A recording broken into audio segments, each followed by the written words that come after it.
You're watching RTV News with me, Jane Mutoni, and these are the headlines.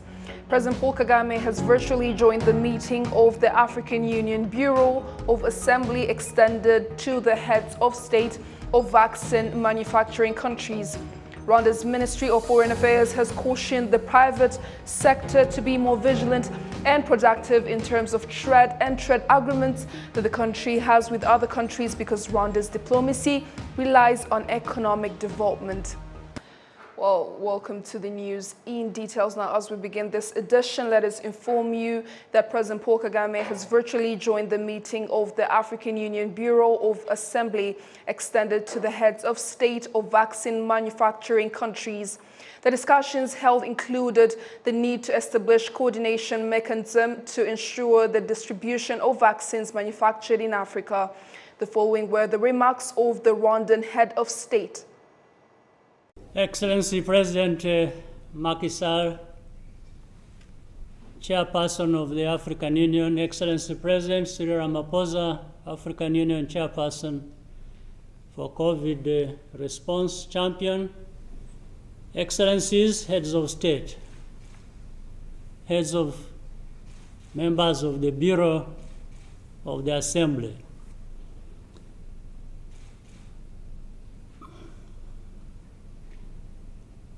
I thank our Chair, President Macky Sall, for the invitation to participate in this important conversation on vaccine manufacturing and join President Ramaphosa in his statement and urging for resolution of this complex problem. Less than 1% of vaccines administered in Africa are manufactured locally. Our goal is to manufacture 60% of Africa's vaccines on our continent by 2040. Setting up the manufacturing of the needed and quality vaccines in Africa is already quite a demanding process. Ensuring that these vaccines are actually purchased, distributed, and utilized in our countries is another layer of complexity that needs to be well thought out through proper coordination mechanisms. We look to the advice of the Partnership for Africa Vaccine Manufacturing on creating realistic demand and securing markets. It is also important that vaccine procurement platforms like COVAX, Gavi, among others, take into consideration African manufacturing resilience in their policy.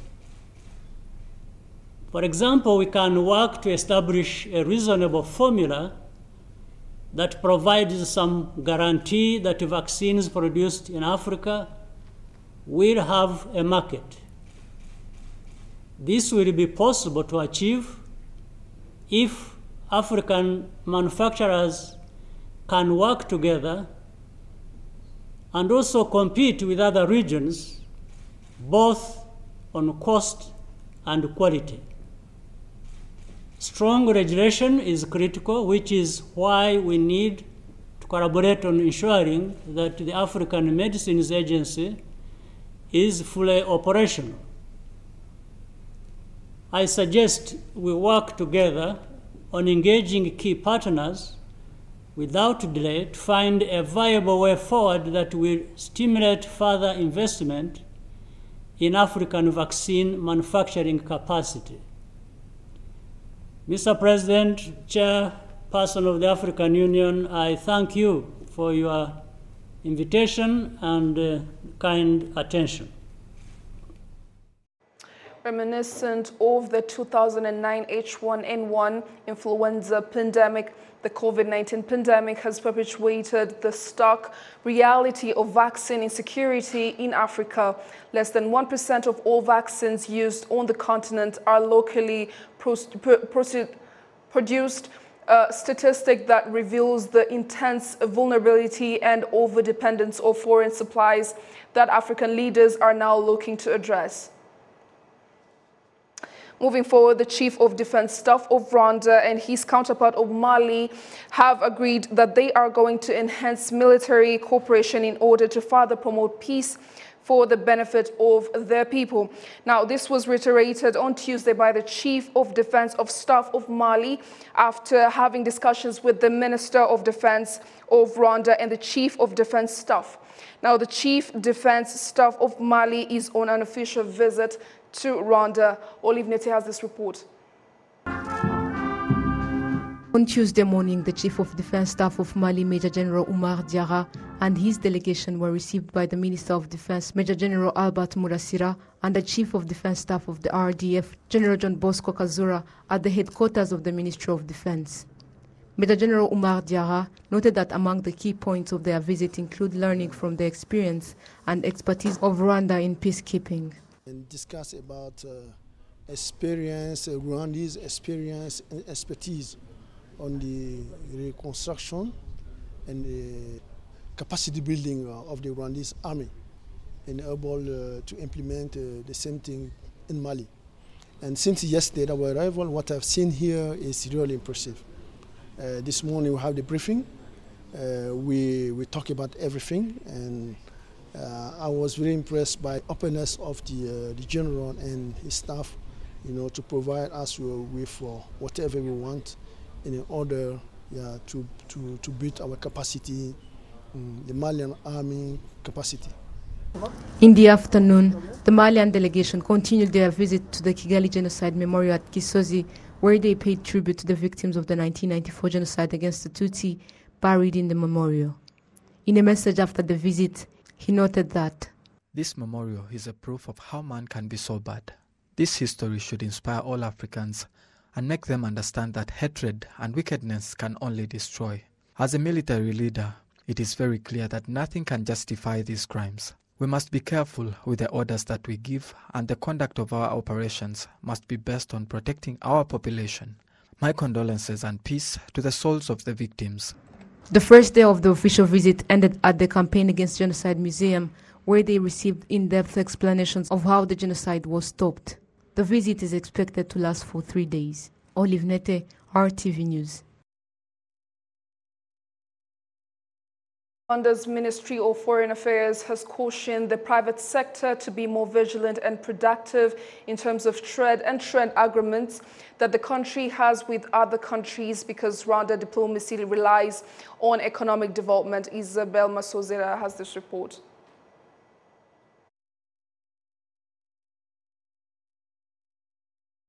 Moving on, those working in the infrastructure and hospitality sectors say preparations to cater to CHOGM delegates this June are going smoothly. Precious Chirezi has this report.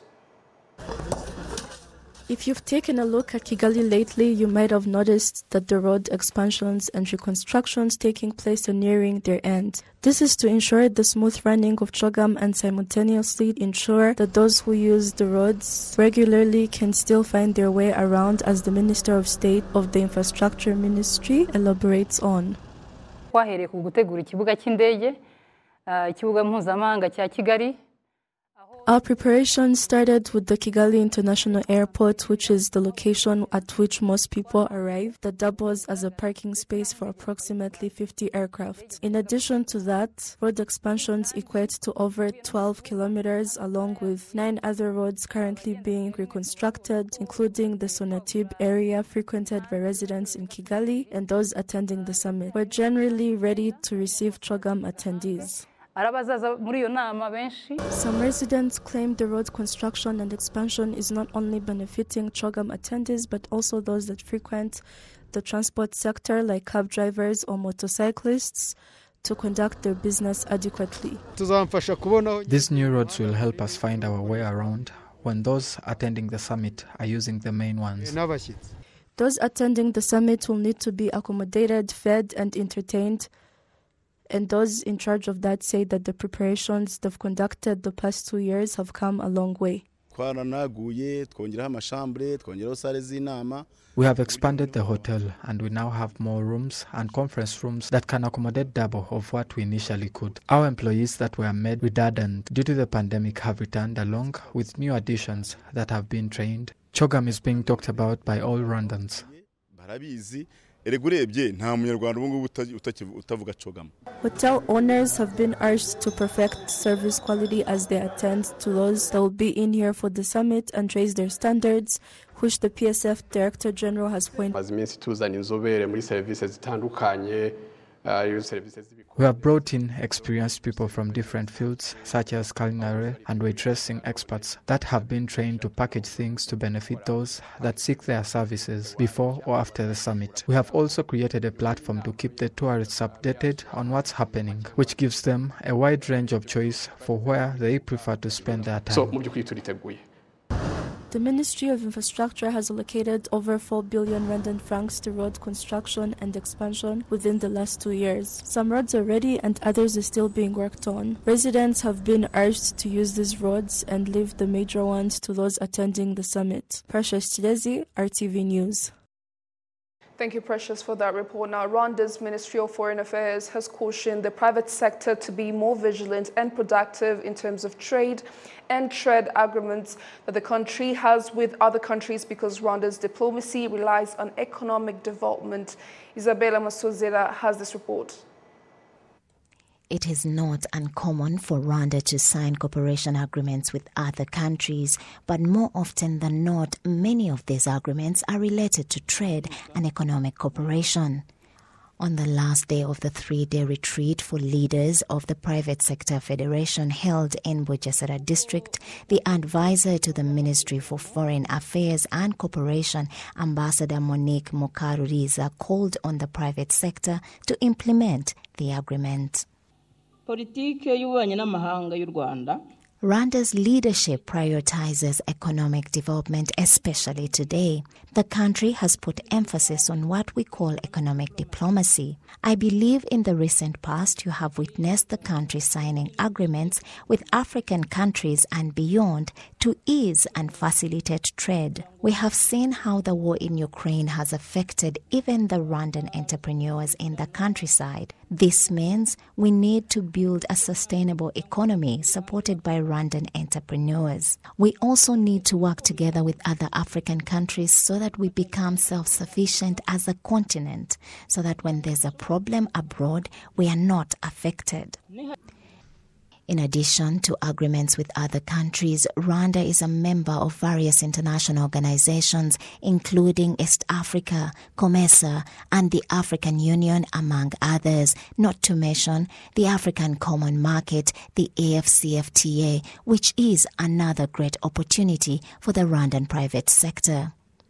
The Deputy Secretary General of the East African Community, Honorable Bazivamo Christopher, says the Rwandan private sector is disadvantaged because of Rwanda's location, which hinders investment.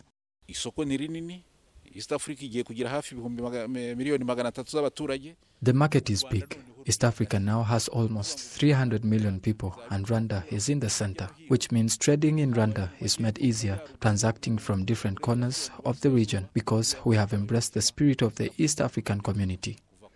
From the Atlantic to the Indian Ocean, we are positioned at the center of it all. This is a huge advantage for Rwandans, importing and trading locally over foreign investors.